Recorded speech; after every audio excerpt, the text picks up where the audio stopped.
Monaco, round 6 of the championship. This year, once more, Pirelli is bringing the soft and the super soft tire. So, how does Pirelli decide the compound choice for each race?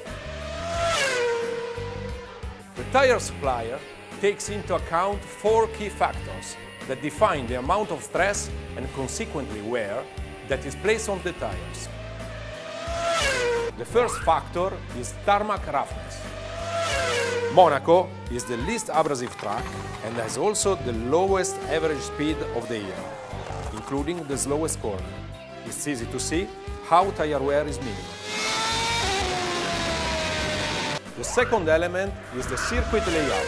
Each circuit, obviously, has its own individual layout, which puts different levels of energy into the tires. This depends on factors such as the severity of braking and whether there are mainly fast or slow corners, all of which define how much longitudinal and lateral force is put through the tires. Monaco is particularly heavy on brakes. This transmits heat to the tires, which adds to the stress placed on the tire construction.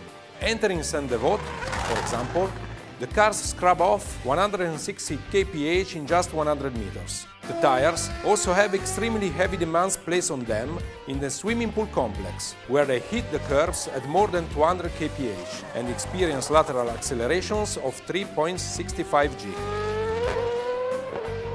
The third factor is weather conditions. Track and air temperature affects tire warm-up and tire behavior.